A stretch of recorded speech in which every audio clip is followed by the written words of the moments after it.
ಪ್ರತಿ ಮಾಸದ ಚತುರ್ಥಿ ತಿಥಿಯಂದು ಭಗವಾನ್ ಶ್ರೀ ಗಣೇಶನನ್ನು ಭಕ್ತಿಯಿಂದ ಆರಾಧಿಸಲಾಗುತ್ತದೆ.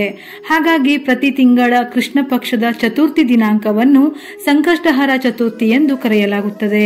ಪೌರಾಣಿಕ ಗ್ರಂಥಗಳ ಪ್ರಕಾರ ಈ ಉಪವಾಸವನ್ನು ಆಚರಿಸುವುದರಿಂದ ಭಕ್ತರ ಎಲ್ಲಾ ಕಷ್ಟಗಳು ನಿವಾರಣೆಯಾಗುತ್ತವೆ.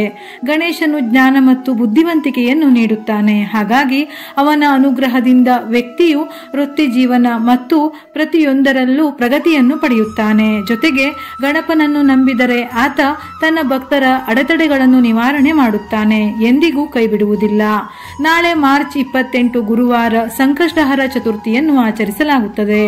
ಚತುರ್ಥಿ ತಿಥಿ ಸಮಯವು ಮಾರ್ಚ್ 28 ಗುರುವಾರ ಸಂಜೆ 6:56 ಪ್ರಾರಂಭವಾಗಿ ಮಾರ್ಚ್ 29 ಶುಕ್ರವಾರ ರಾತ್ರಿ 8:20 ಮುಕ್ತಾಯವಾಗುತ್ತದೆ. ಚಂದ್ರೋದಯದ ಸಮಯವನ್ನು ಗಣನೆಗೆ ತೆಗೆದುಕೊಂಡು ಮಾರ್ಚ್ 28ರಂದೇ ಸಂಕಷ್ಟಹರ ಚತುರ್ಥಿಯನ್ನು ಆಚರಿಸಲಾಗುತ್ತದೆ. ಚಂದ್ರೋದಯದ ಸಮಯ ಮಾರ್ಚ್ 28 ರಾತ್ರಿ 9:28. ಪ್ರತಿ ತಿಂಗಳು ಗಣೇಶನನ್ನು ಬೇರೆ ಬೇರೆ ಹೆಸರುಗಳಿಂದ ಸ್ತುತಿಸುತ್ತೇವೆ. ಫಾಲ್ಗುಣ ಮಾಸ ಕೃಷ್ಣ ಪಕ್ಷದ ಸಂಕಷ್ಟಹರ ಚತುರ್ಥಿಯನ್ನು ಬಾಲಚಂದ್ರ ಸಂಕಷ್ಟಹರ ಚತುರ್ಥಿ ಎಂದು ಆಚರಿಸಲಾಗುತ್ತದೆ. ಈ ಸಂಕಷ್ಟಿ ಚತುರ್ಥಿಗೆ ಹೆಚ್ಚಿನ ಧಾರ್ಮಿಕ ಮಹತ್ವವಿದೆ. ಈ ಬಾರಿ ಆಚರಿಸುವ ಬಾಲಚಂದ್ರ ಸಂಕಷ್ಟಹರ ಚತುರ್ಥಿಯು ಮಕ್ಕಳಿಗೆ ವಿಶೇಷ ಫಲ ಕೊಡುತ್ತದೆ. ಹಾಗಾಗಿ ಮನೆಯಲ್ಲಿ ಮಕ್ಕಳ ಹತ್ತಿರವೂ ಸಹ ಗಣೇಶನನ್ನು ಆರಾಧಿಸಲು ಹೇಳಿ. ಸಂಕಷ್ಟಹರ ಚತುರ್ಥಿ ವ್ರತವನ್ನು ಚಿಕ್ಕ ಮಕ್ಕಳು ಆಚರಿಸಲು ಸಾಧ್ಯವಿರುವುದಿಲ್ಲ. ಹಾಗಾಗಿ ಗಣೇಶನಿಗೆ ಸಂಬಂಧಪಟ್ಟಂತಹ ಶ್ಲೋಕ ಮಂತ್ರಗಳನ್ನು ಪಠಿಸಲು ಹೇಳಿ.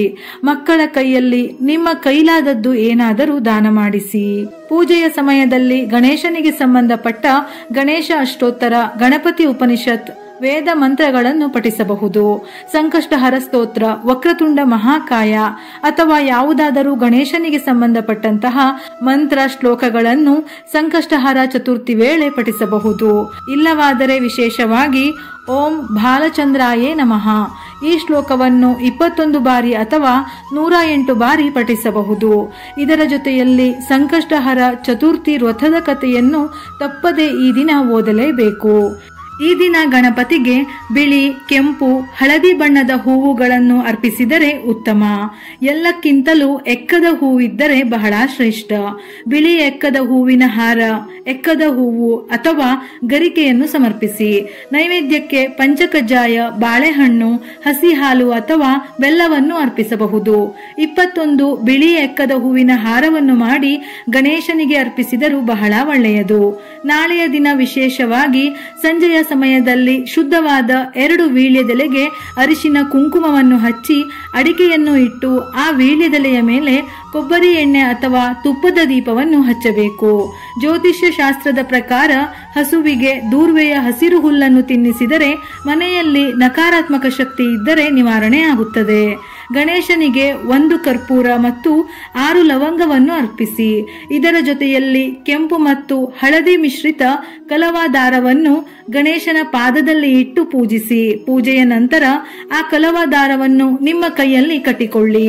ಪುರುಷರು ಮತ್ತು ಅವಿವಾಹಿತ ಹೆಣ್ಣು ಮಕ್ಕಳು ಬಲಗೈಯಲ್ಲಿ, ವಿವಾಹಿತ ಮಹಿಳೆಯರು ಎಡಗೈಯಲ್ಲಿ ಕಟ್ಟಬೇಕು.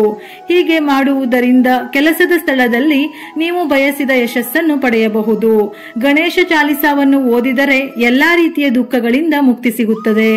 ಸಂಕಷ್ಟಹರ ಚತುರ್ಥಿ ವ್ರತದ ಫಲವು ಸಂಪೂರ್ಣವಾಗಿ ಸಿಗಬೇಕೆಂದರೆ ಚಂದ್ರೋದಯದ ನಂತರ ಚಂದ್ರದೇವನನ್ನು ನೆನೆದು ನೀರು, ಶ್ರೀಗಂಧ, ಅಕ್ಕಿ, ಹೂವುಗಳನ್ನು ಅರ್ಪಿಸಿ ನಂತರ ಉಪವಾಸವನ್ನು ಮುಕ್ತಾಯ ಮಾಡಬೇಕು.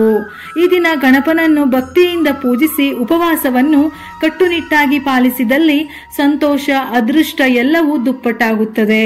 ಕೆಟ್ಟ ದೃಷ್ಟಿ, ನಕಾರಾತ್ಮಕ ಶಕ್ತಿಯ ನಿವಾರಣೆ, ಕುಟುಂಬದಲ್ಲಿ ಯಾವುದೇ ಅಶುಭಗಳಿದ್ದರೂ ಗಣೇಶನ ಅನುಗ್ರಹದಿಂದ ಸಕಲವು ಶುಭವಾಗುತ್ತದೆ. ಪ್ರತಿಯೊಂದು ವಿಘ್ನಗಳು ನಿರ್ವಿಘ್ನವಾಗುತ್ತದೆ ಎನ್ನುವ ನಂಬಿಕೆ.